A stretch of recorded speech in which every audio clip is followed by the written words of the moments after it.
Hemos decidido venir todos juntos a reclamar para tener más fuerza y así poder que nos escuchen. Nosotros no tenemos injerencia sobre ese espacio, como podría decir. Usted dice que no y nosotros decimos que sí porque no depende de nosotros. Sí, lo que planteamos en estos días es que, bueno, que mediara una decisión política.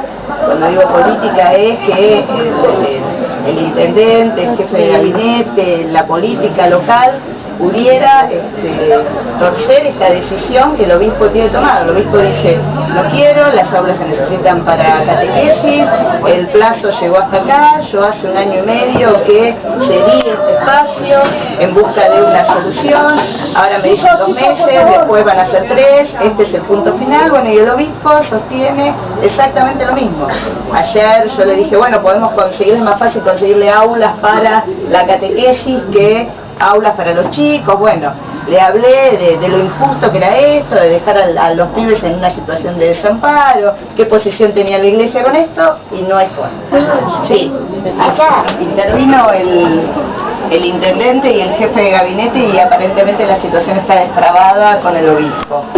El tema es que nosotros tenemos que ir con Aide hasta la jefatura de gabinete ahora porque necesitamos cerrar un acuerdo, porque bueno, el obispo planteó las mismas cosas que se discutieron hoy acá en la reunión, es decir, un compromiso de ambas partes, de que las autoridades, director y vicedirector, tienen que estar en sus turnos correspondientes, el comportamiento de los alumnos.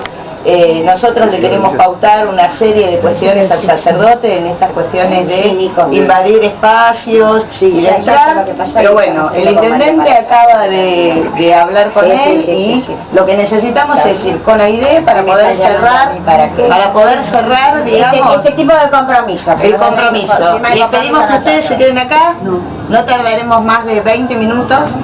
Ahí nos reunimos con Antonio.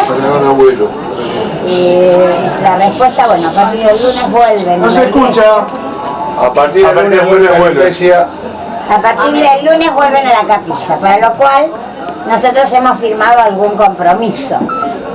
El compromiso es que, bueno, esta tarde a las 4 de la tarde nos van a estar avisando, si Antonio Parisino me va a llamar a mí porque lo va a hablar con el cura, y que me va a estar avisando, y en principio el día lunes va a disponer en la hora en que María y yo y los directivos de la escuela, en fin, no sé, eso lo veremos, firmaremos el acuerdo con el cura. Es hasta vacaciones de invierno, para lo cual ahí sí yo me comprometo en hablar con Arena para que esté antes de la fecha, si no me dejas hablar, antes de esa fecha que esté terminada la obra,